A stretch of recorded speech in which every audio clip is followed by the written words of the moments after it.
Casey, it's Laura. I'm just replying to your first video blog about the need for theory for counselors. First of all, I think you did a really good job.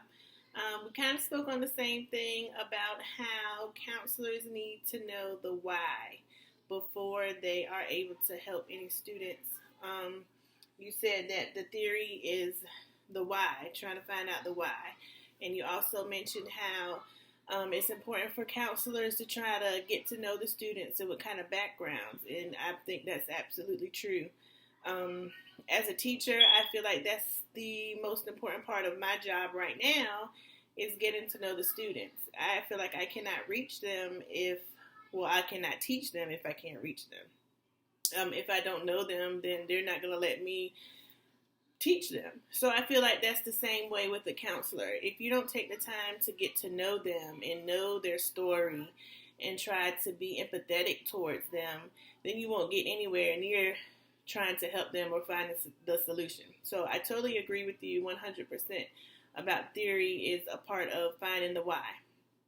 And once you have found your why, then that is when you can start putting your different theories into play. And then you have different counselors, which are going to have different theories and different approaches, but no matter what kind of approach you choose to use for your program, it's still very important to know your student population.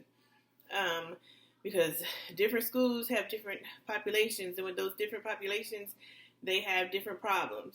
No matter if you're coming from a rural school that doesn't have a lot of funds, or if you're coming to a highly funded private school, they're all going to have problems.